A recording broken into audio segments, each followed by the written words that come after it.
All right, just to think we have liftoff here. 1 second here.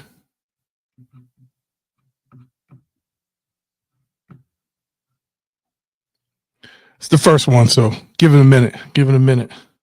I think we got this going. Yeah. Well, once again, we have liftoff. Thank you for tuning in to the first live episode, the first live stream here. I think we're going. Let me check a couple things here.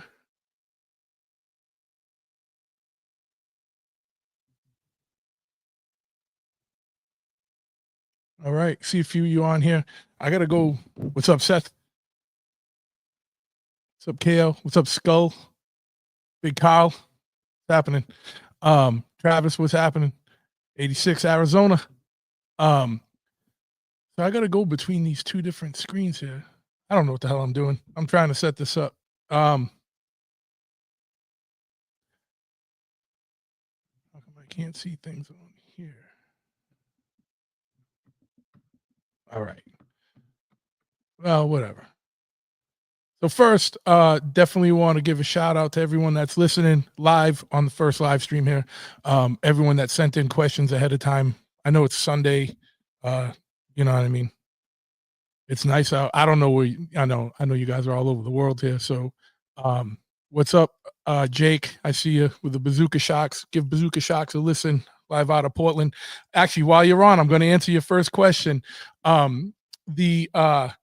far as on an M8, we just use the stock exhaust flange nuts. We don't use anything special, and those last. And I have a bag full of them, so if you need some, just let me know. I'll send a couple out.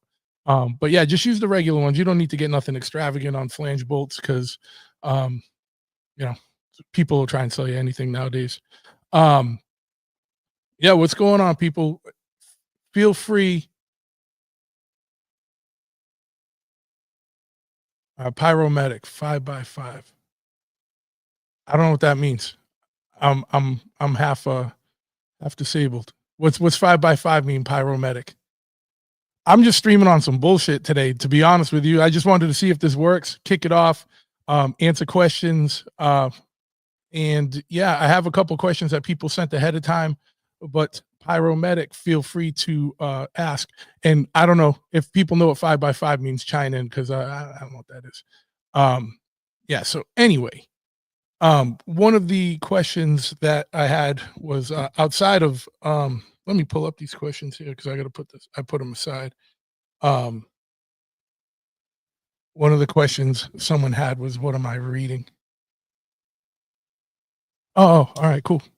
I'm glad it sounds good, Pyro. I'm not drinking today. Me and Packer tied one on last Sunday, and I think my gut health is out of whack because usually I don't get hangovers, but that shit laid me out for like 3 days. My stomach was a mess. So I think my gut biome's out of whack. So I got to get that going. I'm actually going to be doing some functional health stuff with a guy named Christian Yardanov. I don't know if you guys have heard of him. He's been on a bunch of huge podcasts. He's a good dude. I'm going to probably have him on this show. Actually, which leads to one of the questions people had, what's coming up on the podcast. So this live stream is just, you know, for us, right? You know, just whatever. People can participate as they want. Oh, sorry. All right. Yeah. On the Dyna, yeah, you just went with the factory ones. That's all you need. You don't need anything special. Kyle,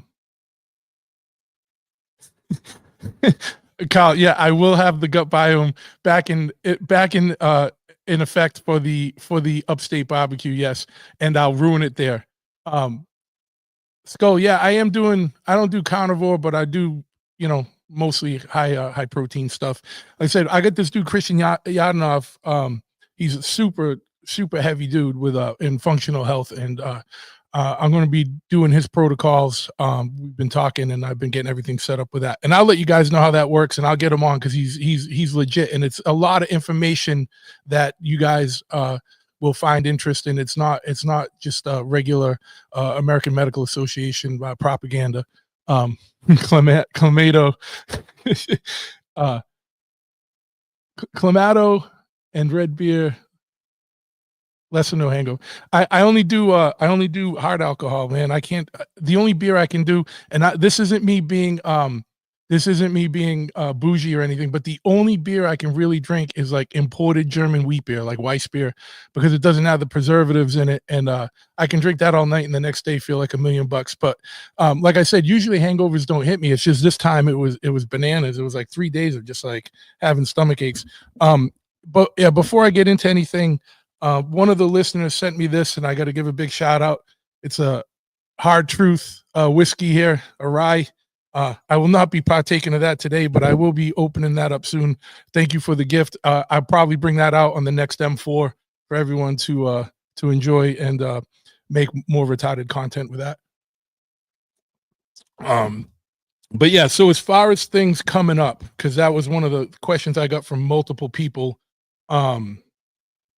I got the next scheduled guest I have is a guy named L.A. Marzulli, and I'm actually just finishing one of his books right now called Rungs of Disclosure. He's like a heavy hitter in the world of UFO research, and he's actually one of the people that really put forth the idea that these aren't aliens from other planets. It's not an interstellar thing. It's an interdimensional thing, and he actually ties it into the Nephilim and fallen angels and wild stuff like that. And he's got so many books and documentaries under his belt, and is a heavy hitter in that field. So that's going to be a really interesting one. And so I was just boning up on that book before he comes on. And I got a woman named Joy, Vicky Joy, who is going to come on and talk about sleep paralysis. I got Tommy, what's up, man? I see you on there. I got Vinny Paz from Jedi Mind Tricks in the works. He's an old friend. We're just trying to schedule. I'm working like 7 days a week. All right. I'm here at the shop today before I try and go out for a ride and go out to my man Lord Willing.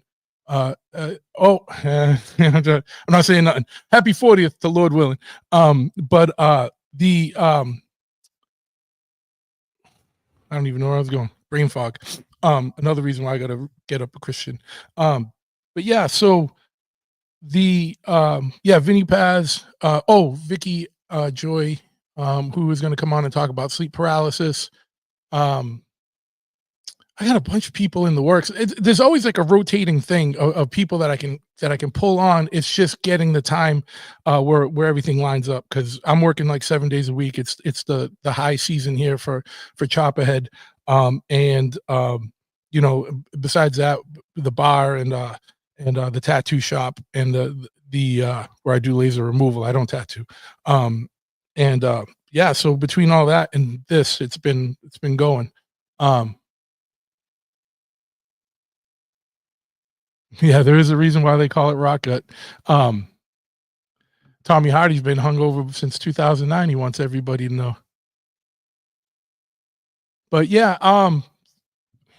let me check over here, because there's like two areas where I'm getting like I'm getting two areas. There's like, for some reason, I got to go to a different page for the Instagram people. Let me see here. Oh man, there's a lot of you people on. I appreciate it. Thanks for coming on. Like I said, this is the first one. Shadow the Chop. Just watch the Agnostic Front music video, and the singer was wearing a Chopperhead hat. Yeah, that's Roger. He's a brother of mine, a really good dude. And yeah, if you watch the Godfather's a documentary, the Godfather's a hardcore documentary that my man Ian McFarlane made. Roger rocks that hat in a lot of the movie, so much so that I was like self-conscious about it and felt weird because I looked like a paid sponsor, and it wasn't. It's just that's my homeboy. All right, Skull, what do you got here? You got a 2000 Road King carb, swap things cammed up.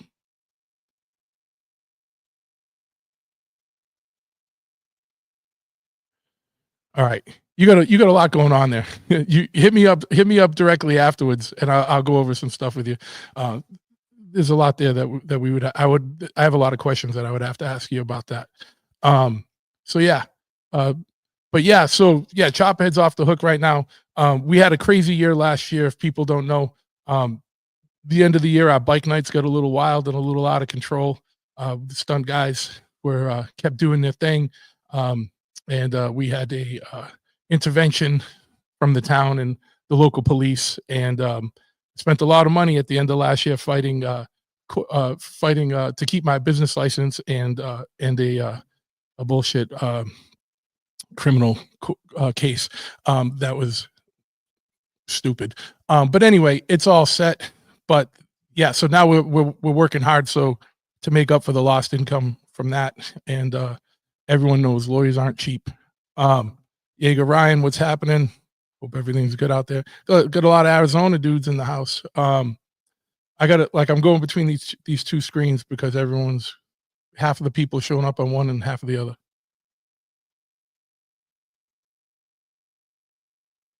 Yep, being alive is a fight. What's up, Bumba Clock? What is it? Bumba Clock Gato Fish. I I probably have like the listeners with the best screen names. So yeah. So anyway, so that's some of the things that are coming up. Obviously, we're gonna have more chopper dudes. Obviously, we're gonna have more punk and hardcore and music people. Um, there's a whole collective, and shout out to my man Mark Unseen. He's got a new band going, um, as well as the Unseen, and he's texting me right now. Um, they don't have a name yet, but if you like classic early '80s British oi music, you are gonna like it. He played me a song from their practice. They're based out of Portland, so go. Oh, hold on. I got Bad Tom from California wants to come on. I'm gonna get him an invite. I need a producer and someone to help me with this podcast. So if anyone is local and has some time and potentially wants to grow this thing with me and make some money at it, hit me up. But I need someone that has some technical abilities beyond mine and can help me balance things and get things scheduled and whatnot.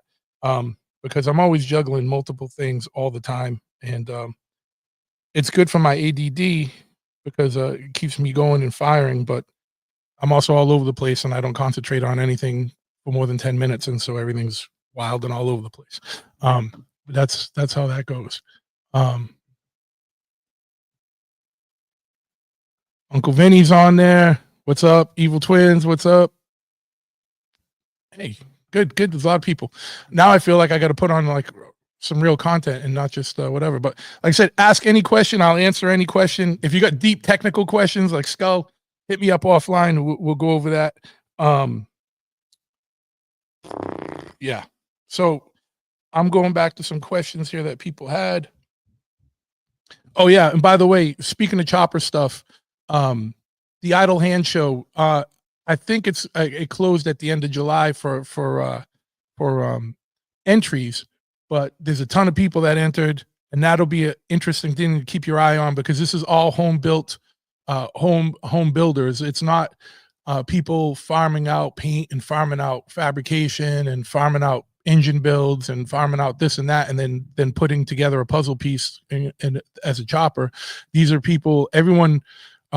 The thing that sets this show apart is everybody that's building a bike has to do every step of the process. The guys over at the Low Life Chopper podcast, or the Low Life podcast with the new name, are sponsoring that and putting it forward. And I know that I'm one of the judges for that, and my homies at the Easy Co are judges. Go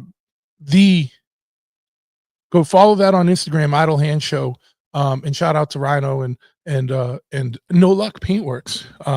Shout out to No Luck Paintworks for putting on that and putting on a good chopper podcast. So that was a question I had. That leads into the next question, and it also factors into my ADD. Why is the show not just focused on one thing? Like, yes, I would probably do a lot better if I only focused on choppers and motorcycles, or only focused on punk and hardcore, or if I only focused on paranormal and weird stuff. But how I feel like I would get bored of just doing one of those things. I love all these things, and all these things um, have shaped my life and informed my life. Even from a young age, I was into weird shit. Like, I'm a child of the '70s. I remember begging my father to bring me to go see Star Wars in the movie theater when I was like a little kid, and thought it was awesome. So I thought I was all badass, and I made him take me go see Alien. And he literally, like, I was like not even in elementary school yet, I don't think, or maybe I was like in kindergarten. And so he brings me to go see Alien, and because my father's a jackass like me, so like he put up a stink. He's like, "Nah, you don't want to go see that." And I'm like, "Yeah, I do." He's like, "All right, you want to go see that, motherfucker? Let's go." And he brought me to see Alien, and I think that traumatized me. And then I made him take me also when I was a child to go see a Bridgewater Triangle documentary that was in theaters. Very bizarre. Um, I have like recollections of it, but I also have recollections of being a kid and being terrified of that. Um, but it started a fascination with the weird. And then I got these books off the bookmobile or in the library at school or something called Man, Myth, and Magic that had all kinds of weird shit in it, like occult stuff, old tribal shamanism, like weird stuff. And then that just started that. And so this show is kind of metaphorical of the things that I love in life. Like, I could focus on just one, or I could do 3 different podcasts if I had the time, and do one just punk rock one, or hardcore one, and one chopper one, and one weird one. But I don't know. I think it's more interesting, and I always find it a gauge of success or a measure of success when I have somebody on that I don't know how it's going to go over, but like if I have one of the weird ones on, and then I hear from all the punk rock people, or I hear from all the hardcore or the chopper people and stuff saying, "Oh, that one was awesome. Do more of that." So, I like to expose people to different things. So, or like when, someone I know that's into like punk or hardcore that has no interest in motorcycles, here's a motorcycle guy and understands that culture more or something, and is into it. To me, that's the success. Now, the weird stuff, I put paranormal, but it's not just paranormal. Like, we get into like weird conspiracy stuff sometime because I love that. And if you're not a conspiracy theorist in 2025, you are bought, paid for, and 100% subject to nonstop propaganda, and need to break out of that, because there's wild shit going on right now that people need to be aware of. But yeah, let me go over. So yeah, as I break my train of thought some more. Oh, dude, there's so much on here. It's hard to keep up. I need someone to help me with this. So anyone wants to work on the podcast with me, let me know. Uh, Jake, I will ask Mark if they need a bass player, but I think they do. Yes, I am. Kush, I am doing the shirts for the podcast. If you go to the podcast website, bigtruthpodcast.com, and hit on shop, the old designs are up. The new designs are coming. We've just been having a problem with the files. Buddha is just he's got to get me the files, and then as soon as I get the files, I'll be putting all that stuff up. But if you want to support the show, feel free, go over to the store, bigtruthpodcast.com/shop, and grab some swag. Yeah. So anyway, so that's why I like to do all 3. Like, and whatever people think about Joe Rogan, that's kind of one thing I like about his podcast is one day he's got comedians on, one day he'll have, some scientist on, one day he's got an MMA fighter on, and he used to have more wacky stuff on, but he's kind of tempered that down as he's grown bigger in audience. But I mean, this show is kind of like that, except I got punk and hardcore people on, motorcycle and chopper people on, and people into weird stuff, the paranormal, psychedelics, conspiracies, all that stuff. I love it all. And it keeps the show interesting for me. And I love all you guys, and I love everyone that's a supporter of the show, especially shout out to all the Patreon subscribers, Jake and everybody. You guys, keep this thing going and growing. But I do this show out of curiosity for myself, and I do this show because I want to do it. That's what it is. And I do it how I want to do it. And whether it's receives any kind of success or not, I don't really care, because that's only an afterthought or a a secondary thing. Yeah, of course, I would love for it to be where self-sustaining 110%, but it is what it is. It does well for what it is. Um, but yeah, let me see here. I got some other questions and stuff. Sorry, man. I probably, if I do this again, I'm going to get another screen so I can just have all the stuff out. I do want to make a clarification. It was brought to my attention when I was on when I had Frank Whittington on, who was talking about how to unplug yourself from the U.S. corporate matrix and become actually a free citizen of the United States of America, not the corporate entity in D.C. Where I said a couple times, like, I've never read a book cover to cover. I've read plenty of books cover to cover. I meant I never read a book cover to cover in one sitting in a couple hours on a Sunday morning. And that's what I was talking about when I was referring to his book.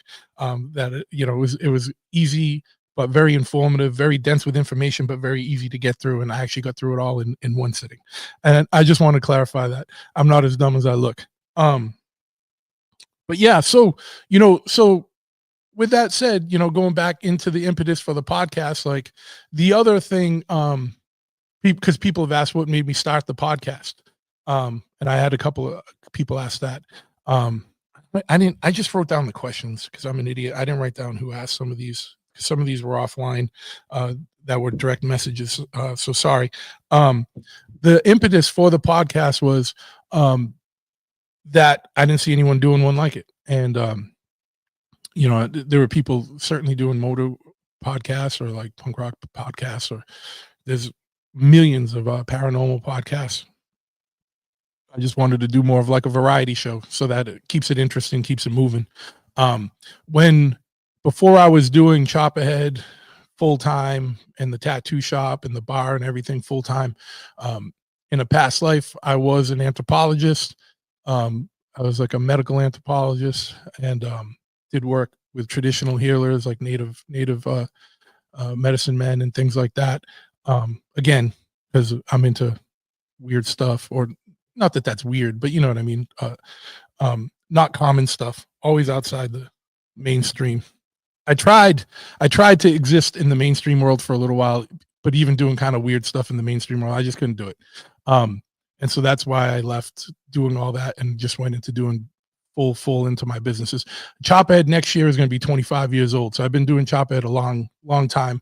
And, shout out to everybody that supported Chop Ed along the way. Shout out to Jay, my old business partner, who, we're still friends. Just saw him yesterday, or the day before. I mean, and they're on a ride right now that I wish I could be on, with a couple old friends, but I had committed to this. So I'm committed to the bit here. Guys, feel free to put more questions in. There's a lot here. So, all right. So background of the podcast was, it was the times when everything was closed down, and, Chop Ed was still open because it fell under the it was, what was it, like it was an essential business, because if you do ride motorcycles, it's essential to have your motorcycle, even in times of things that rhyme with rock down. I'm just saying, I can't say things that'll get this taken off of YouTube. But yeah, so given so as I was saying, sorry, I'm all over the place. This is all unscripted, So in the past life, when I was an anthropologist, I was trained in interviewing people, and I loved doing that. That was my favorite part of the job, just going out and interviewing people. I did after I did stuff with traditional healers, I worked at WHO in Geneva, World Health Organization, and then I worked at CDC in Atlanta, and then I worked at Dana-Farber Cancer Hospital, and I called it working my way down, because I realized I didn't like any of these big organizations like WHO, largely huge, ineffective bureaucracy that has all kinds of political slants and political leanings and political motives. No bueno. CDC, a smaller version of that, but just on the US scale. And then Dana-Farber was a good place to work. But, a lot of my coworkers were awesome. A lot of coworkers were just Harvard faculty and had no concept of reality. They were just existed in some bizarre ivory tower, ivory and blue because it was medical oriented. But anyway, I missed doing the interviews after I did everything full fledged by myself. Meaning going into business for myself full time. Chophead started part time and hobby. We were doing it nights and weekends, and then it grew into a full time situation. The tattoo shop is still part time for me. The bar, I'm there every day, but only for like a couple hours. But anyway, so I miss doing interviews, and I figured why not interview people I know or are interested in, and yeah, so it was just get that going, and it was something to do during those times. And I'll tell you what, it was a lot easier to do during those times because everyone had a lot more availability, including myself. Yeah, so it was, the tattoo shop was closed for a while. I didn't own the bar yet, and whatever. So yeah, so it was fun to do, and then it just took off. And right from the gate, like when you see what the metrics are of like podcasts and what makes a podcast quote unquote successful or not, like I was hitting everything like right off the rip, like the downloads I would get, and we're bringing it right in the top like 20% of all podcasts. On Spotify, we're top 5% most subscribed, most listened to, and stuff like that. So obviously it's resonating somehow, or with some people. What's going on, everyone that's joined? Rob, drunk Rob, that's now sober Rob. Oh, yeah, this backdrop's literally just there's the shop behind. This is behind the curtain. Where did I train for what? Pyromedic. What? You're asking where I trained for what? And I'm in Massachusetts. If if it's not evident by my stupid ass Boston accent, yeah, I'm in Massachusetts. But yeah, someone asking, what did I train? Where did I train for what?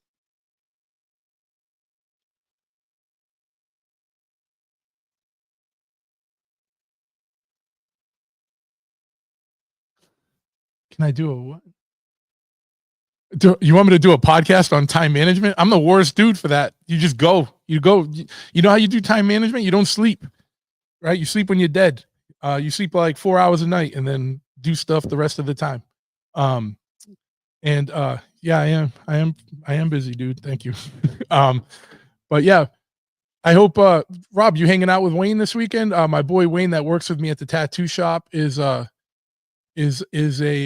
doing a guest spot down in Titusville, Florida, where Drunk Rob is. Well, formerly Drunk Rob, now Sober Rob. Easy Money 99. So Chop Ahead TV, the first season is on Tubi. You can go there for free and watch it. Actually, and I have nothing to do with Tubi, the TV, the cable thing or whatever it is, the streaming service, other than Chop Ahead TV is on there exclusively. But I will say, and I've told people this before, that's one of the coolest ones. It's free. You got to deal with a couple commercials here and there, but they have all kinds of rad old like 60s and 70s like Hammer horror films and like weird like cult films and stuff like that. So if you're it's way better than Netflix, and it's free. So get it and watch Chop Ahead TV. Again, season 1's on there. I have like 3/4 of season 2 filmed. I got to do some more filming. I just have not had time to do it. That's one of the things that slacked because I haven't had time between the podcast and all the other things. So season 2 will come out sooner or later. But probably not for a few months at least. And yeah, so that's that. All the old Chop Ahead DVDs are on Amazon Prime still. We were going to do Chop Ahead TV on Amazon, but they suck as a company, and and it was just couldn't really. They wanted me to do something after the DVDs, so that spurred me to do Chop Ahead TV. But then, they didn't want to give me anything for it. So, yeah, whatever. Shadow the Chop. What was your very first chopper, and do you regret selling it if you did? I'm one of those people that regrets selling every one of the bikes that I've ever sold, or every one of the hot rods or whatever, or muscle cars that I've ever had. So yes, I do regret it. My first chopper was a 1964 Triumph 650 Bonneville, and holy shit, was it a Bonneville? Was it either Bonneville or a TR6? My second one was a 67 TR6. I can't remember if I think the first one was a Bonneville. It had I had like a 10 over square Springer, super sketchy. When I first bought it, someone had tried to make it look like a Sportster or a Harley. It had like, Fat Bob tanks on it and all the dumb stuff. But I made it. I put a coffin tank on it, made it look more like a Triumph. And it was sketchy as fuck. But it's your first bike and you don't know any better. Like, all I remember was because I still lived in Dorchester, South Boston at the time, and I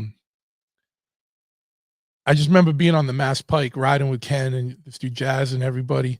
We were going to a British bike meeting, and coming back, be on like the Mass Pike, car in front of me doing 85, car behind me doing 80. So I'm trying to keep up. I'm a big dude on this Triumph 650. And with the Springer, and the Springer is just bouncing on all these corners. And I was just let me get back to Dorchester. I'll be all right. But yeah, I do regret selling it, but I got a shop full of choppers out there, so it's cool. So Anthony, any chance of bringing Full Speed Ahead show back in any form? Absolutely. That's one of the things we want to do. Literally just what happened is during the Blovid times, the place where we had the actual show. So if anyone was out here and knew what Full Speed Ahead, Ryan Packer started a show called Full Speed Ahead, and I became a partner in it years ago. Ryan's like one of my best homies ever. And what we did was a bike and a hot rod show. And the pre-party was on a ship of war. It was it's not a battleship. It was like a destroyer or something, but it's a whole battleship, for lack of a better word. And we'd have bands. We set up bars and everything on the battleship. You could go anywhere on the ship. It was awesome. We had like Murphy's Law play. We had Scarhead play. We had, Crown of Thorns play. We had surf bands. Coolest thing memory was like a surf band playing right at dusk as the sun's going down. You're on the ship of war. It was beautiful night. It was cool. And then we had the main show over at the Brockton Fairgrounds the next day. But during the Blovid times, Brockton Fairgrounds turned into an Amazon parking lot for their fleet of trucks. And finding a space that big close to the ship has been hard. So that's kind of what put a kibosh on that. All right.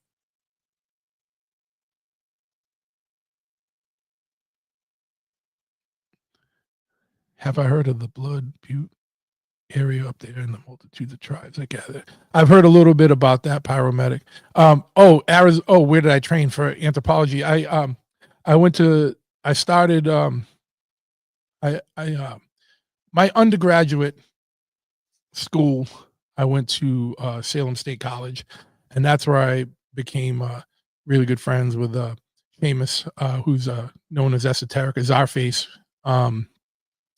and all and Karma and all the brick dudes and everything. And then I went to graduate school at University of Arizona for a year, and then I finished at Northern Arizona University because they had an applied anthropology program, and I was into actually doing the work and not doing academic, masturbation, where people just wrote grants and tried to get grants and tried to write for the right sakes. I wanted to actually go out in the communities and help people, and do research that directly applied to people. So yeah, it was Northern Arizona University where I got my master's and got into anthropology.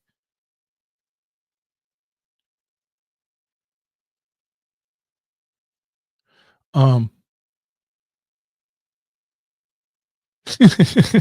listening. I'm just reading all these comments. Pyromedic. The first chop I had was a Triumph, or the first chop I rode was a Triumph. It was his brother-in-law's. He rode it. He pulled a wheelie across the highway and into the ditch because he had no idea of the power after riding dirt bikes. Yeah, those Triumphs. You know what I mean? For 60s bikes, they were quick. You know what I mean? It's nothing like an M8 or anything, but back in the day, that was the race bike. And yeah, man, there's a bunch of people on here. Thanks for everyone that's joined. There's too many people to shout out. any other topics, anything else, I've addressed what's coming up, the kind of impetus behind the show. Um, I cannot stress enough my general distrust of the government and government organizations, and that's why I got out of the world I was in and working.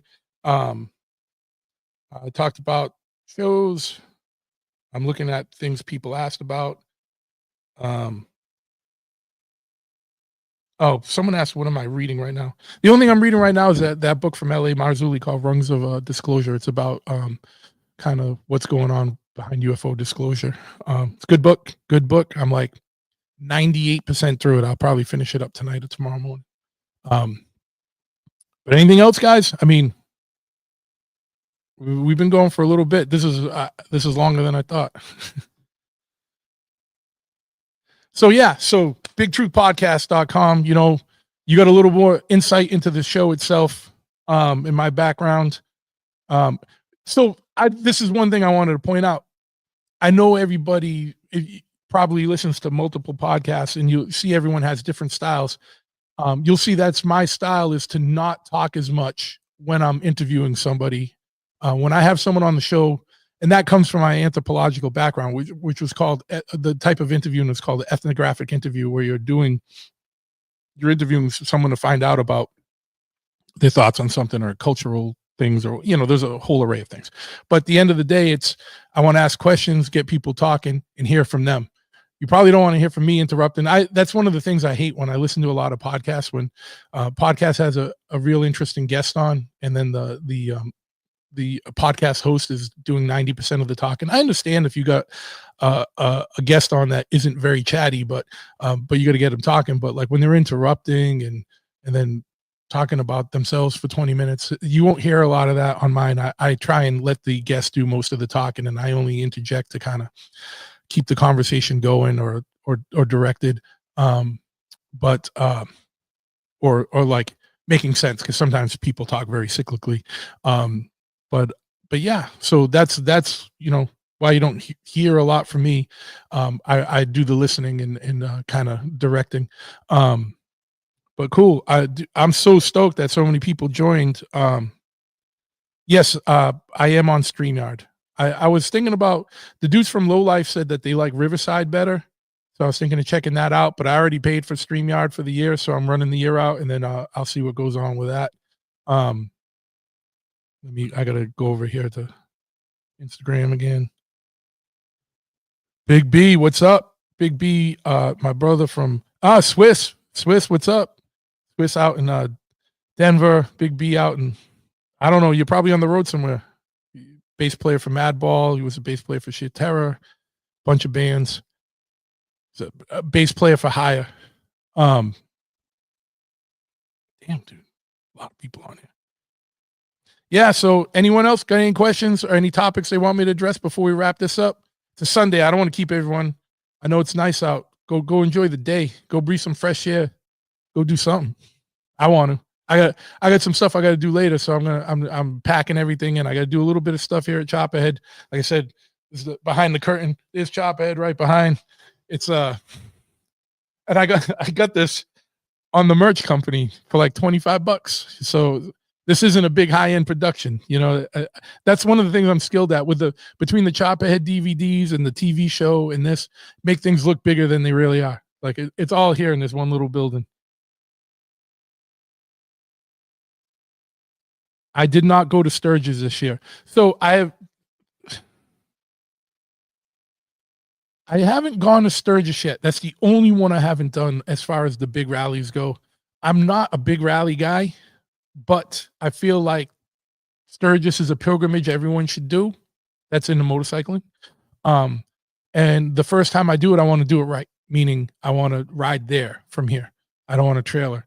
And the problem is that literally I work so much and got so much going on. It's hard for me to do something unless there's like a business component to it. Like if I like I do, like I've pretty much been to every single one of Lowbrow's like fuel, but I bring a bike or I set up a booth, and then I can more justify going because I'm also doing business stuff there. or like Mama Tried and stuff like, like, so these things I go to, um, they're mini vacations, but they're also like working mini vacations. It's hard for me to mentally justify going on vacation just for the sake of going on vacation. But Sturgis is one I want to do. I want to be able to ride there. So I need to set, a good amount of time aside, like 2 weeks to do the ride there and back and attend the show. And honestly, if I ride there, I want to ride there like a week before the show so I can actually get some riding in and not be in a clusterfuck of like thousands of baggers and colliding around and stuff like because I from everyone I know that goes out there, they talk about how beautiful the riding is, but you don't want to be on the roads when Sturgis is actually on. Like I'll go drink and party while Sturgis is happening, and then ride out afterwards, and ride in before. So I would need a good amount of time for that, and I just don't have it right now, especially this year. But yeah, Sturgis is on the agenda in life, is on the bucket list. It just hasn't happened yet. But yeah, it was good to go back to Laconia this year. We did a bike show there, bringing choppers and cool stuff back to Laconia. So it's cool now. The show went off awesomely, superbly for the first inaugural run, and it's called the Custom Social Show. And shout out to Deadbeat, you bringing choppers to the to the hill climbs the day before, and then so now we want to make Laconia a destination again for dudes to come on custom bikes because, what I mean, it's just like it's Laconia has been lacking for a lot of years. So, but now it's like we can have a reason, like go to the hill climbs. Hill climbs are always cool. Don't get me wrong. Hill climbs are always cool. But now that there's a little bike show there, and then like our bike show the next day, which is right on the main strip, right across from the Wares Beach sign. Shout out to Left Hand Collective and Madam Bardello's venue for helping us and getting us involved in having a place for us to host a party there, chopper show. So the next year will be even bigger and better on that. So get building right now. I've been to Daytona years ago. Like I said, I really don't have any incentive. Like I'll go to Sturgis. Like yeah, Sturgis is busy for a month. I don't doubt it. I just mean I want to be outside of the big cluster of people. Like I know there's probably a lot of people filtering in the week before and staying the week after, but it'll be less than that main weekend there. Yeah. So, but I try and do most of the chopper rallies that I can. Like I said, working so much, it's hard for me to get out. I did have an idea to incorporate this show in something with Sturgis. But again, I would need hired hands to help with that stuff, and so that I could actually ride out and not sit in the van with all the booth stuff. But yeah, anything else, guys? We're gonna wrap it up here in a minute. Went through a lot. I'll have more focused stuff coming. I'm looking, just making sure there's nothing else. Like when I'll do these easy money. Yeah, Tubi is great. It's absolutely free. There's less commercials than I'm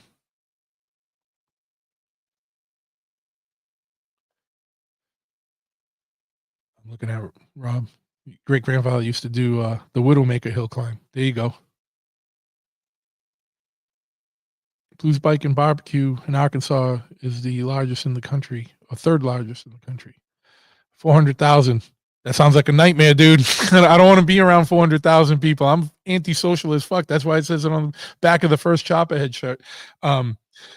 Even people that I like and have shared interests with, I have no desire. That's the other reason why I like having a booth at the show. If I'm going to be completely honest, I don't care about selling stuff. I just like to have a space where I can hide behind the booth and not be in the fray the whole time, and have some shade and hide for a little bit. But yeah, no, I'm just kidding about that. No, I'm not. 400,000 people sounds like a fucking nightmare. I don't want to do it. If there's a little side chopper show element to that, I would go do that. And I'm always down for some barbecue in Arkansas. But I don't want to be in there with 400,000 meatballs, dude. Yeah. So thanks for tuning in. I'm gonna wrap this up because I think I answered everything, and it looks like the comments are questions are coming in, are slowing down. Zach, what's up, Bo? You out running cops still?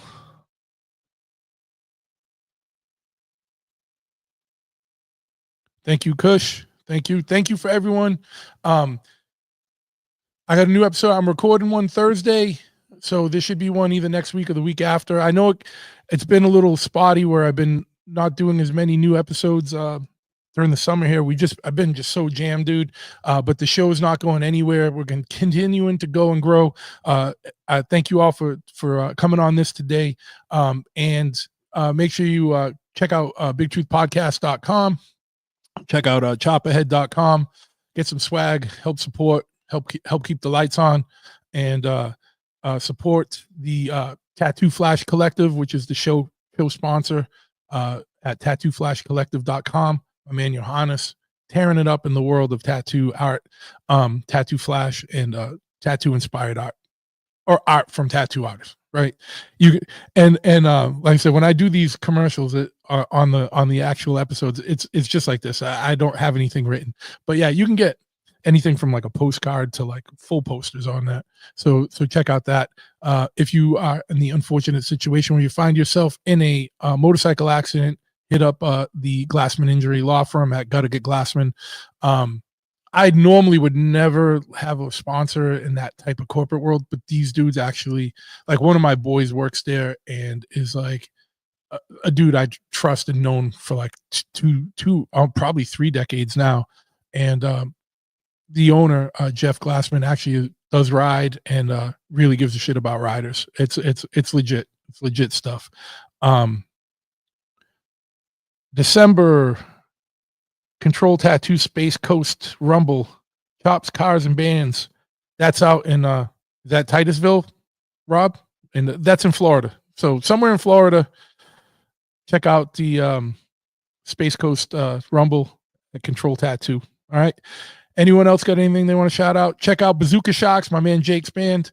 If you want to really support the show, go to patreon.com/bigtruth. There's all kinds of different levels of patronage. There's from free to producer level. And shout out to everyone that came on today. Been an awesome time. Hope this gave you some more context for the show itself.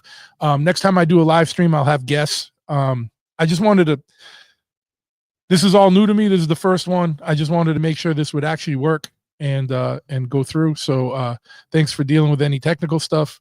And yeah, man, Tom, next time I'll get to you, man. I didn't have the time to figure out how to bring people on.